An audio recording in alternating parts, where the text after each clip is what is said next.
el programa de hoy, el Papa enrumba a Mongolia para una visita a la pequeña comunidad católica de este país. El lema del viaje es esperar juntos.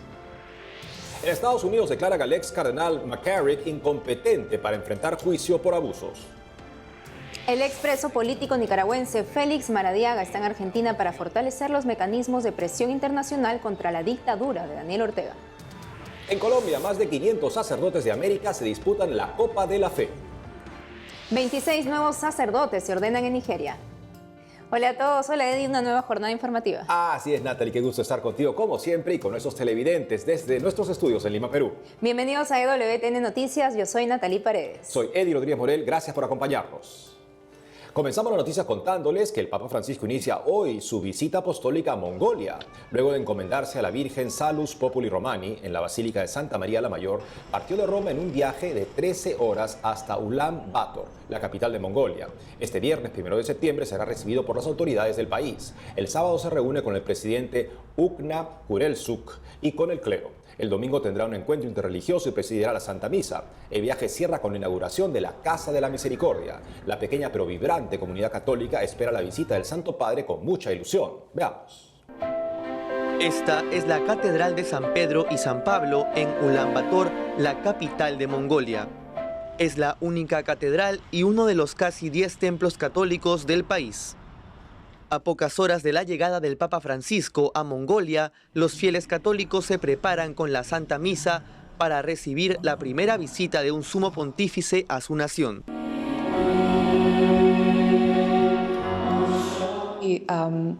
Definitivamente espero que despierte el interés de otros mongoles que tal vez no están familiarizados con la fe católica, y espero que simplemente pueda despertar la curiosidad que tal vez los conduzca a algo más.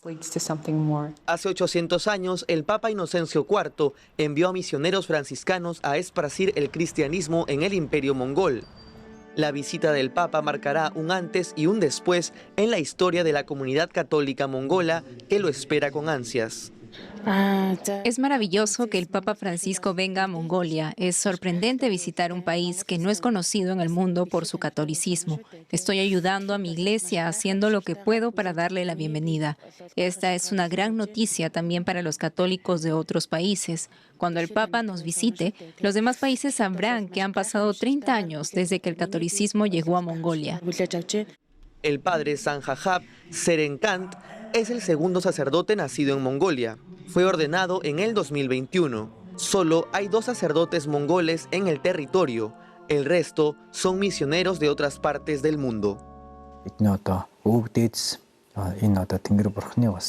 Si nos fijamos en la historia de Mongolia, nuestros antepasados conocían esta religión y algunos de nuestros hermanos y hermanas la profesan.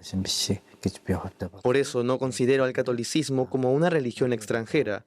Además, el catolicismo ha coexistido con la complicada historia de Mongolia y siempre ha estado conectado con el pueblo. Realmente creo que nuestro Dios estará conectado para siempre con nuestras vidas. La Iglesia Católica retomó operaciones en 1992 al ser autorizada por el gobierno tras la caída del régimen comunista.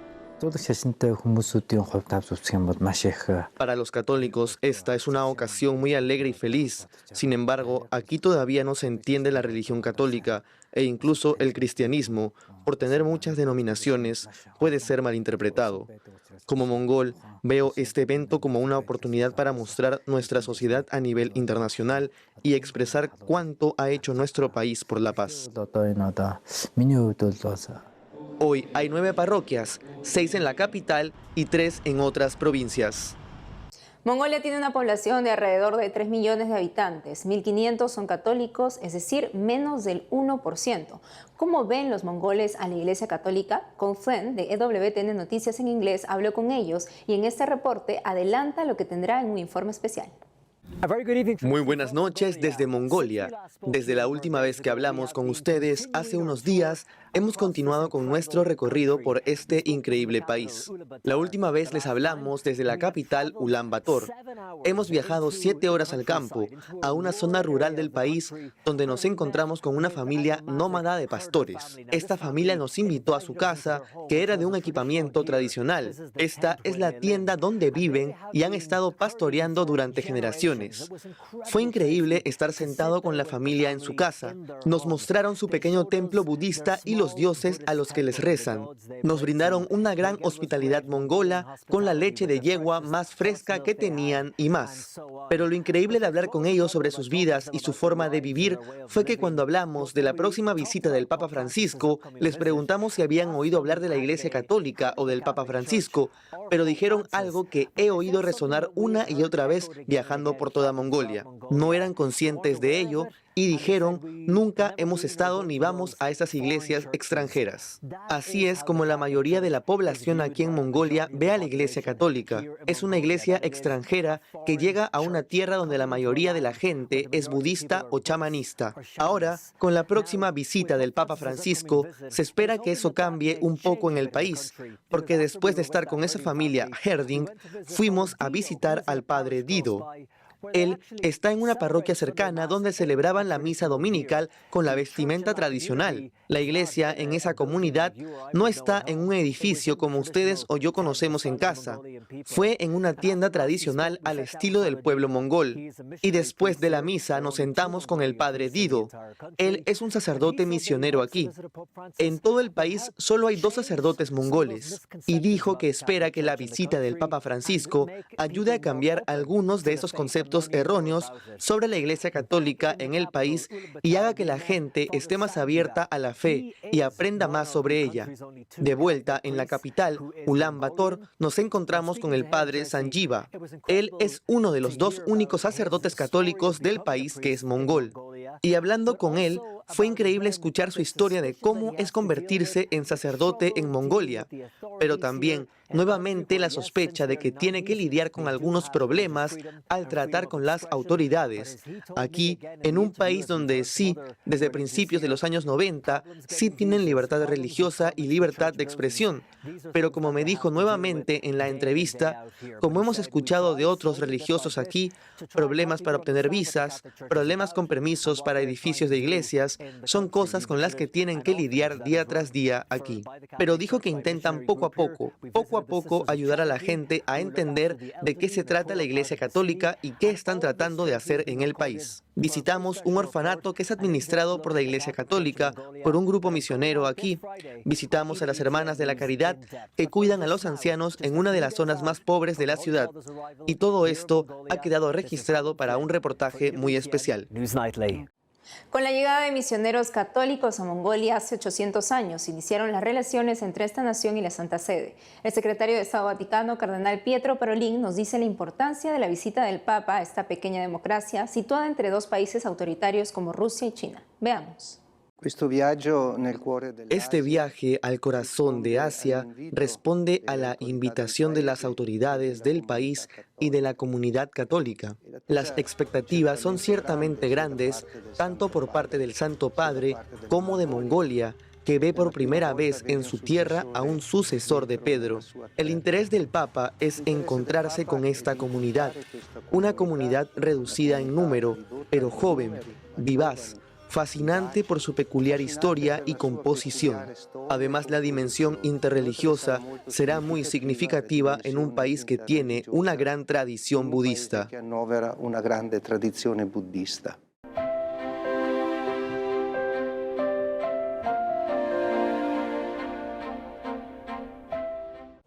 Y en las últimas semanas, los obispos de República Dominicana y de Perú mostraron su indignación por los recientes actos de represión de la dictadura en Nicaragua contra los jesuitas. Me permiten darles un abrazo, no preciso ni decir. En un comunicado de solidaridad con la iglesia en Nicaragua, los prelados dominicanos también lamentaron la condena injusta a Monseñor Orlando Álvarez y la situación de la diócesis de Matagalpa privada de sus pastores. Por su parte, los obispos peruanos expresaron a la Compañía de Jesús su solidaridad, cercanía y fraterna oración, tras enterarse de la noticia sobre la cancelación de la personería jurídica de la orden en Nicaragua y la expropiación de sus bienes, en especial de la Universidad Centroamericana. Y en Argentina se encuentra el expreso político y presidente de la Fundación para la Libertad de Nicaragua, Félix Maradiaga. Busca fortalecer los mecanismos de presión internacional contra el dictador Daniel Ortega. Para conocer más sobre esta visita, estamos conectados con él. Señor Félix Maradiaga, es un gusto tenerlo con nosotros en EWTN Noticias. Cuéntenos qué acciones se está realizando en Argentina para fortalecer la lucha por la libertad y los derechos humanos en Nicaragua. Muy buenos días, gracias por la oportunidad que nos dan de poder seguir informándole al mundo sobre la grave situación de Nicaragua bajo la dictadura de Daniel Ortega y de Rosario Murillo. En esta ocasión estamos iniciando la primera visita argentina, a la Argentina. Es la primera de una serie de acciones posteriores. En este mes estaré en 2 ocasiones acá, gracias a la invitación y el respaldo de organizaciones como Fundación Friedrich Naumann, como Asuntos del Sur, que son organizaciones interesadas por la construcción democrática. Hemos iniciado un proceso que ya venía dándose en distancia, en primer lugar con la Fiscalía del Estado argentino y en segundo lugar con especialistas independientes en derechos humanos que han tenido el atino de aprovechar el sistema penal argentino que se adhiere a al principio de la universalidad para abrir casos contra los perpetradores de crímenes de lesa humanidad. Esto implica un proceso que es largo y que es complejo y que naturalmente es una alternativa ante la ausencia de lo que nosotros quisiéramos como primera instancia, que sería un tribunal especial para Nicaragua, que es un tema que no hemos cesado de solicitarlo. En otras palabras, comprendemos que el sistema en Argentina tiene limitaciones para todo lo que se espera frente a las denuncias de Nicaragua, pero es un excelente primer paso que le da a las víctimas la oportunidad de elevar su voz y que se haga una investigación seria sobre estos crímenes perpetrados por la dictadura. Precisamente, señor Maradiaga, ¿qué oportunidades obtendrían las víctimas de la dictadura en Nicaragua tras estas gestiones que se está realizando allá en el país, en Argentina? Sí, como le decía, la oportunidad es la de documentación bajo una instancia judicial correspondiente. La Fiscalía ya ha respondido favorablemente a la iniciativa que tuvieron abogados como el señor Darío Richarte y otras personas o fundaciones privadas como Calit y entidades de derechos humanos que han tomado un excelente primer paso. Y esto permitiría una investigación penal, una recuperación, un registro de testimonios que ya ha iniciado desde el año pasado y que en esta ocasión, con mi visita, el propósito, el objetivo es documentar nuevas violaciones. Una preocupación fundamental en nuestro caso como Fundación Libertad son aquellas violaciones vinculadas a la persecución religiosa, aquellas violaciones a derechos humanos vinculadas a la Iglesia Católica, a los laicos comprometidos, a los sacerdotes. Estas son nuevas categorías de violaciones a los derechos humanos que están siendo perpetradas con más regularidad por el régimen y que deben ser documentadas. Este, como repito, es un paso de muchos otros. Aprovecho para comentarle que el 20 de septiembre ya tenemos cita en Ginebra en el marco de la 58ª sesión del Consejo de Derechos Humanos para poder llevar esta denuncia también en el marco de Naciones Unidas. ¿Se sabe algo nuevo de Monseñor Álvarez, señor Félix? Lamentablemente no tenemos nueva información. Estimado Félix Maradiaga, muchas gracias por la entrevista y esperamos que esta visita pues sea de bastante favor para aquellas víctimas de la dictadura en Nicaragua. Gracias a usted por la oportunidad de informar. Me permiten darles un abrazo, no preciso ni decir. En Estados Unidos, el ex cardenal Theodore McCarrick fue desestimado de los cargos de abuso sexual en Massachusetts el 30 de agosto último por un juez del distrito estatal en un tribunal penal. Se dictaminó que no es competente para ser juzgado debido a sus problemas de salud mental. Después de los exámenes a McCarrick por parte de médicos contratados por el ex cardenal y por los equipos legales del estado, ambos coincidieron en su incompetencia. McCarrick, de 93 años, fue acusado en un tribunal estatal de abuso sexual contra un adolescente en la década de 1970. Además, enfrentó varias acusaciones de abuso sexual contra menores y seminaristas, lo que llevaron a su expulsión del estado clerical en 2019. Hacemos una pausa y al volver, 26 nuevos sacerdotes se ordenan en Nigeria. Además, en Colombia, más de 500 sacerdotes de América se disputan la Copa de la Fe. Volvemos con más noticias con Enfoque Católico.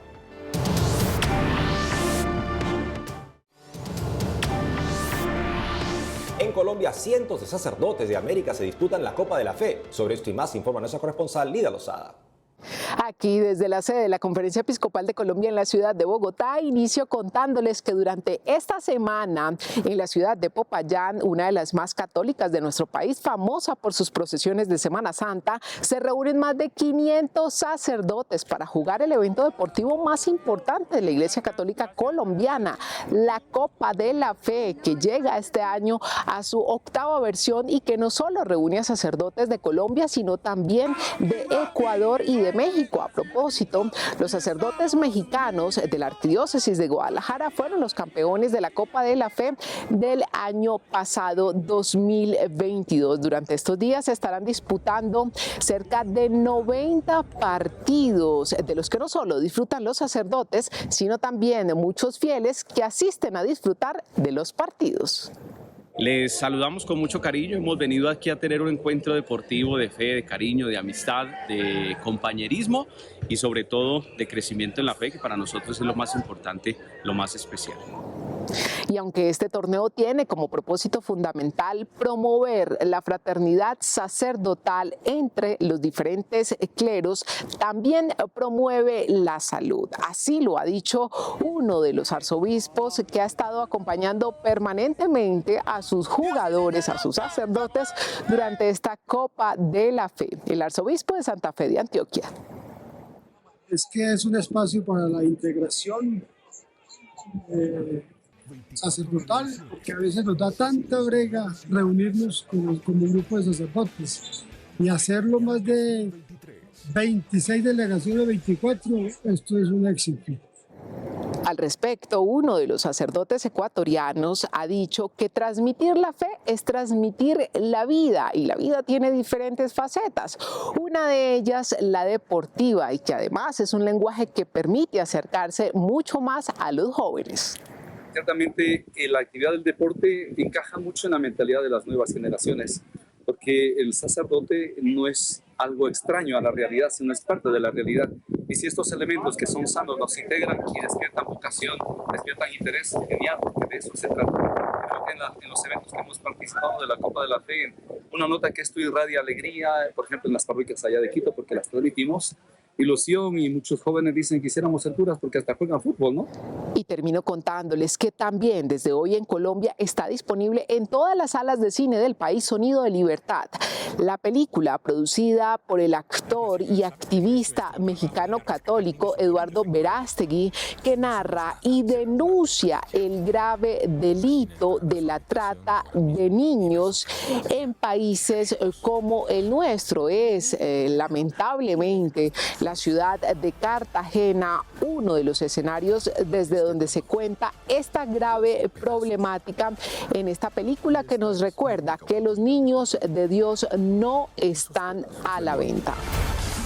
Cuando Dios te dice lo que tienes que hacer,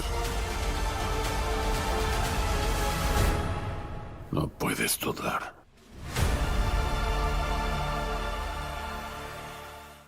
Y hay que decir que frente al accionar de estas redes criminales que provocan este tipo de atentados contra la vida y la dignidad de los menores y de muchas más personas, diferentes instituciones en la ciudad de Cartagena, una de ellas, la Iglesia Católica, lucha diariamente contra este flagelo. En la próxima entrega les estaremos contando más detalles al respecto. Desde Colombia, Lida Lozada, EWTN Noticias. La Iglesia en Cuba recordó a un defensor de la fe y promotor de la educación en la isla. Nuestra corresponsal Rachel Díez nos cuenta.